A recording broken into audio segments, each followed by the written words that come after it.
자, 이제 우리가 두 번째로 할 이제 내용은 비잔티움 제국에 대한 내용입니다. 비잔티움 제국, 우리가 이제 동로마 제국이라 불렸던 나라가 바로 이 비잔티움 제국인데, 비잔티움 제국에 대해서 한번 보도록 하겠습니다. 이 비잔티움 제국은 이제 여기 나오는 황제, 이제 비잔티움 제국 황제의 이제 모습을 보여주는데, 요거는 이제 세속 권력을 의미합니다. 그리고 요거는 교회. 그러니까 이 비잔티움 제국 황제의 그 뭐랄까요 특징은 교회와 세속 권력 두 가지를 다 가지고 있는 모습. 이걸 이제 황제 교황주의라고 하는데 그런 좀 특징이 있다라는 걸 좀 감안하시고 보시면 되겠습니다. 자, 정치는 이제 황제권 강화, 그 다음에 황제 교황주의 방금 얘기했죠. 그 다음에 종교는 그리스 종교 우리가 이제 배웠습니다. 그리고 콘스탄티노폴리스가 그 당시에는 동양과 서양에 거쳐서 이제 인구 100만인 도시가 두 군데가 있었는데 하나가 콘스탄티노폴리스, 유럽 쪽에서는 하나가 당나라 장안이었습니다. 건축은 비잔티움 양식, 그리고 이제 대표적인 성당이 성소피아, 하기야 소피아라 불리는 성소피아 성당인데 현재는 좀 튀르키예에서 원래는 이제 박물관으로 사용했는데 지금 현재는 모스크로 사용하고 있습니다. 다시 모스크로. 자, 비잔티움 제국의 발전부터 보겠습니다. 자, 성립은 서로마 제국 멸망 후에 약 1000년간 유지합니다. 서로마 제국이 476년에 멸망했죠. 멸망했는데 그 이후로도 1453년 비잔티움 제국이 멸망할 때까지가 이제 1000년간 되겠죠. 이제 유지를 했다. 어마어마한 제국이다. 특징은 황제 교황주의입니다. 황제 교황. 이 황제 교황주의는 무엇이냐? 우리 이제 프린트에 나와 있지만 황제가 교황도 같이 하는 겁니다. 그러니까 황제가 어떻게 보면 종교의 그런 정치 지도, 넘버원 지도자라는 것이죠. 그러니까 어떻게 보면 재정일치라고 볼 수가 있는데, 이제 그것 때문에 우리가 전 시간에 배웠던 서로마의 그 교황과 대립하게 되는 배경이 되는 겁니다. 그리고 이 콘스탄티노폴리스라고 하는 도시 자체가 유럽과 아시아의 딱 중간에 있는 곳이기 때문에 동서교통의 중심지로서의 역할을 했다라고 볼 수가 있는 거죠. 전성기는 별표 쳐야 됩니다. 바로 유스티니아누스 황제 때 가장 전성기였다. 그래서 영토를 확장합니다. 그리고 유스티니아누스 법전이라고 하는 우리가 이제 로마법, 이제 로마는 법으로 이제 법이라고 볼 수가 있는데 그 로마의 법을 완전히 편찬한 사람, 이제 집대성한 사람이 바로 유스티니아누스고 그 유스티니아누스 법전은 로마법을 집대성한 법전이다 보시면 되겠습니다. 그리고 이제 원래 성소피아 성당이 한번 불탔어요. 한번 이게 반란이 일어나가지고 불탄 거를 이 유스티니아누스 황제랑 자기 부인 이제 테오도라 황후가 이제 재건축을 했다라는 겁니다.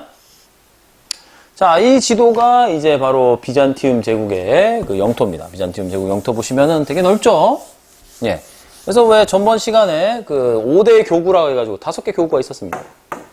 다 비잔티움 제국 영토 안에 다 있었어요, 교구가.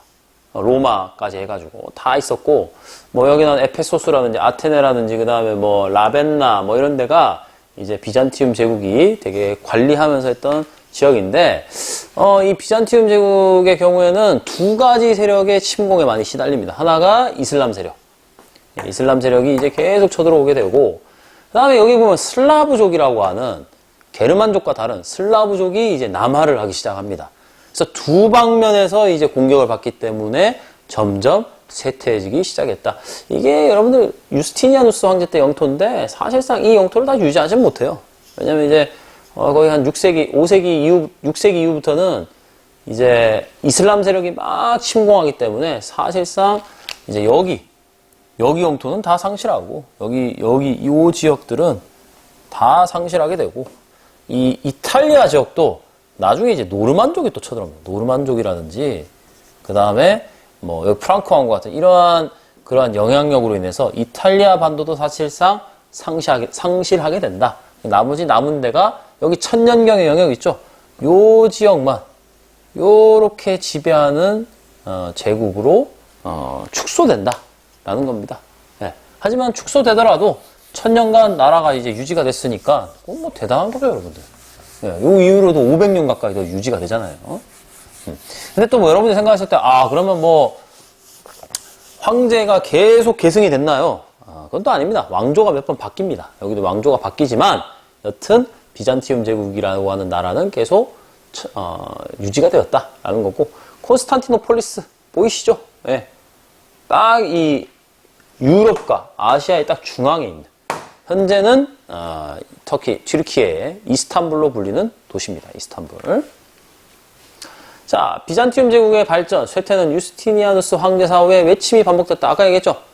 우리 이제 이슬람 세력, 사라센이라고 하는데, 사라센 세력과 슬라브족이 계속 쳐들어오면서 약화되게 됐는데, 이것을 이제 타개하기 위해서 이제 뭘 하느냐? 군관구제랑 둔전병제를 시행을 하면서 버텼다라는 거죠. 군관구제는 이제 뭐 테마라 해가지고 군관구의 사령관이 군사령관이면서 동시에 그러한 이제 사법권, 행정권, 사법권을 보유하는 그러한 이제 제도가 군관구제고, 둔전병이라는 거는 말 그대로 병사들이 그 지역에 주둔하면서 농사를 짓는 거예요. 농사를. 그래서 이제 뭐 그거는 이제 원래 그런 건데, 농민에게 군역의 대가로 토지를 지급하는 거죠. 그러니까 뭐 사실상 농민이 군인인 거죠, 동시에. 그래서 토지를 경작을 하면서 거기에 나오는 이제 세금을 이제 국가에 납부를 하면은 농민도 알아서 먹고 살고 사는 게 되는 것이고, 땅을 줬으니까 국방 의무를 다해라. 뭐 언젠가 전쟁터 나서 열심히 싸울 거 아니에요. 그런 둔전병제를 시행을 했다. 그래서 대토지 소유를 억제하기 위해서,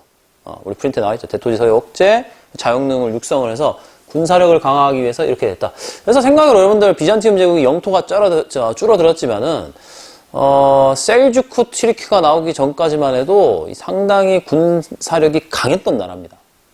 강했던 나라인데, 비잔티움 제국이 이제 결정적으로 이제 망하게 되는 배경은, 약간 약화되는 경우는 요 지역이 이제 아나톨리아라고 하는 지역이에요. 옛날에 히타이트가 있었던 지역인데, 요 지역을 나중에 셀주크 튀르크한테 상실하게 되면서 사실상 비잔티움 제국은 계속 내리막길로 가는 거예요. 요 땅이었을 때는 그래도 약간 좀 견고하고 단단한 국가였다면은, 여기를 상실하면, 이 아나톨리아 지역을 상실하면서 요렇게 됨과 동시에 이 나라의 국력이 계속 추락하게 됐다. 그래서 결국에는 누구의 침입을 받느냐? 1453년에 오스만 제국, 오스만 튀르크의 공격에 의해서 멸망하게 됐다라는 겁니다. 왜냐? 대내적인 요인은 둔전병제가 약화되는 거예요. 자영농이 자꾸 이제 몰락하고 대토지 소유가 이제 늘어나게 되는 거죠. 이건 어느 나라든 간에 이제 나라가 망하게 되는 요인 중에 하나예요. 자영농이 약화되고, 우리가 왜 로마 여러분 배웠잖아요. 로마의 이제 포에니 전쟁 이후에 자영농들이 이제 뭐 물러가면서 나티푼디움이 늘어나기 시작했잖아요. 그때 로마가 위기 한번 왔잖아요. 그거 똑같은 겁니다. 그럼 대외적 요인, 방금 얘기했죠. 셀주크 튀르크가 침입을 해서 아나톨리아 지역을 상실하게 됨으로 인해서 약화됐다. 그리고 이제 갑자기 여러분 봤을 때 십자군 전쟁이라고 하는 게 이제 뜬금없이 나오게 되는데, 이 십자군 전쟁도 이제 4차 십자군 전쟁. 결정적인 건 4차 십자군 전쟁입니다. 4차 십자군 전쟁 때, 이건 좀 약간 에피소드가 긴데, 뭐 간략하게 얘기하자면, 비잔티움 제국의 황제 계승권에 좀 약간 문제가 생겨요. 그래서 이제 이 황제 계승권에 이제 밀린 이제 그 사람이, 십자군한테 가서 내가 황제가 되면은, 황제가 되도록 도와준다면은, 너네한테 뭐 이제 성지로 가는 병력, 물자, 배 다 대주겠다 하고 이제 십자군의 도움을 받았는데, 나중에 그 황제가 못 해주겠다 말을 바꾸는 거예요. 못 해주겠다 하니까 그 십자군이 돌변한 거죠. 이제 못 주겠다고 약속을 하겠어 이래가지고 결국에는 베네치아가 주도를 해서 결국에는 이 4차군 십자군 전쟁의 목적지가 예루살렘이 된 게 아니고 콘스탄티노폴리스가 된 거예요. 콘스탄티노폴리스 목적지가. 그래서 여기를 공격을 해서 점령을 하고, 여기에다 뭘 세우느냐? 라틴 제국이라는 것을 세워요. 그러니까 원래 성지, 예루살렘으로 가야 됐던 서유럽의 귀족들을 이 비잔티움 제국, 원래 이제 비잔티움 제국에 왕을 앉혀버린 거, 황제를 앉혀버린 거죠. 그게 라틴 제국이에요. 그래서 이 라틴 제국이 수립되면서 비잔티움 제국은 사실상 거의 뭐 이제 나락으로 추락하게 되는 그런 이제 배경이 됐고, 그때 셀주크 튀르크가 쳐들어와서 결국에는 1453년에 메메드 2세, 메흐메드 2세라고 하기도 하는데, 메메드 2세에 의해서 공격을 받아서 결국에는 멸망한다 라는 겁니다. 자, 비잔티움 문화, 그럼 이제 연도 1453년 됐죠. 뭐 적어놓을까요?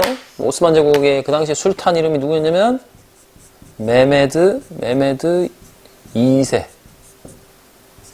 혹은 뭐 메흐메드라고 하는데, 메흐메드 2셋. 똑같습니다. 발음이 약간, 용어가 여기 좀 메메트. 뭐, 이렇게 얘기하는데, 메흐메드. 이렇게 얘기도 합니다. 자, 그럼 비잔티움 문화는 어떻게 발전했느냐? 성격은 그리스의 문화의 전통과 그리스 정교 융화. 자, 이게 무슨 말이냐? 지금 영토 자체가 지금 다 그리스 지역이잖아요. 그 옛날 그리스 문화권이다 보니까 당연히는 그리스어가 공용어인 거예요. 공용어고 그리스 문화를 많이 영향을 받을 수밖에 없다. 거기에다가 이제 종교는 그리스 종교잖아요. 이름같이. 그래서 내용은 그리스어가 공용어고 그리스 고전 수집 연구. 당연하죠. 그리스가 있는 곳이니까. 그러니까 뭐 아리스토텔레스라든지 플라톤이라든지 아니면 소크라테스 이런 사람들의 그런 저서들이 이 지역에 남아있으니까 그걸 계속 연구를 하는 거죠. 연구를 해서 나중에 이 비잔티움 제국이 망했을 때 오스만 투르크 지배받기 싫어하면서 그리스의 학자들, 종교인들이 그 책들을 들고 서유럽에 와서 얘기해 주니까 서유럽 사람들은 완전 놀래 자빠지는 거죠. 너 당신들이 이렇게 수준 높은 학문을 연구했었는가? 우리한테 가르쳐 주세요. 그래서 이탈리아에서부터 이 르네상스가 시작되는 데 있어서 큰 역할을 했다라는 겁니다. 종교는 그리스 종교. 배웠죠? 법률은 유스티니아누스 법전을 편찬했다. 아까 이제 설명했습니다. 자, 양식은 비잔티움 양식이라는 게 이제 나오는데 이 비잔티움 양식도 수능에 좀 잘 나옵니다. 어떻게 잘 나오느냐? 이 성소피아 성당을 제시하고 이 나라에 대한 설명을 온 것은 아는 걸 고르는 거죠. 일단 웅장한 돔, 로마 스타일이죠. 그리고 이 비잔티움 양식의 특징은 내부의 모자이크 벽화, 내부의 모자이크 벽화입니다. 이건 지금 보여줄 수는 없는데 나중에 수업 이제 원격 풀리고 정규 수업할 때 한번 쌤이 보여주기로 했던 사진을 한번 쭉 보여주겠습니다. 그래서 성소피아 성당 제일 유명하고 그 다음에 슬라브 문화권인데 이 슬라브 문화는 어떻게 가느냐? 비잔티움이 나중에 이 비잔티움 양식 슬라브에 들어간다는 거죠. 그래서 비잔티움 문화가 슬라브족에게 전파가 되었다.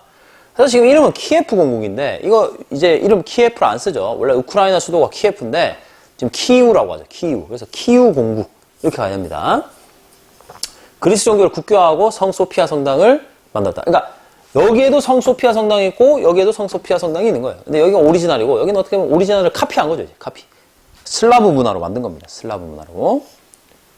그래서 거기 이제 슬라브족의 활동은 여러분들 프린트에 보시면은 나옵니다. 그래서 이제 슬라브족이 서슬라브족 같은 경우에는 폴란드 왕국하고 이제 보헤미안 왕국, 폴란드하고 보헤미안 왕국을 만들고 그쪽은 이제 폴란드 쪽은 로마 가톨릭이에요. 로마 가톨릭을 받아들여서 개종을 이제 로마 가톨릭 쪽으로 해서 편입이 되고 그 다음에 이제 동슬라브 같은 경우에는 이제 거기 나오지만 프린트에 나오지만 남슬라브인 쪽이죠. 남슬라브족은 세르비아인 그래서 그리스 정교로 개종합니다. 개종을 하게 되고 크로아티아인이나 슬로베니아인은 또 로마 가톨릭으로 개종을 해요. 그 다음에 동슬라브족 있네요. 동슬라브족. 동슬라브족은 러시아의 키예프의 이제 공국을 만듭니다. 공국이라는 건 이제 공작이 다스린다는 거예요. 그래서 거기 이제 그리스 종교를 국교화했고, 그 다음에 이 키예프 공국 같은 경우 지금 이제 러시아어인 키릴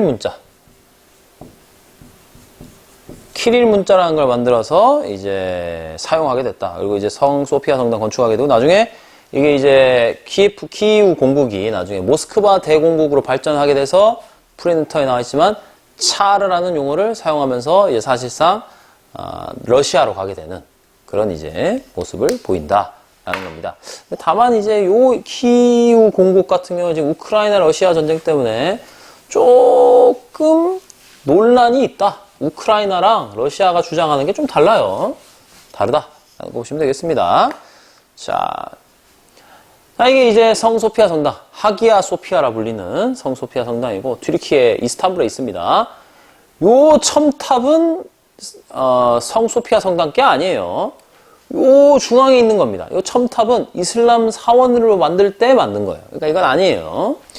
내부의 모습인데 내부의 모습은 원래 다 지금 이제 원래 모자이크가 다 돼 있고 좀 화려했는데 지금 모스크로 써입니다. 지금 모스크고 지금 튀르키예 정부가 여기를 모스크로 쓰게 했기 때문에 이 모자이크는 지금 다 가렸습니다.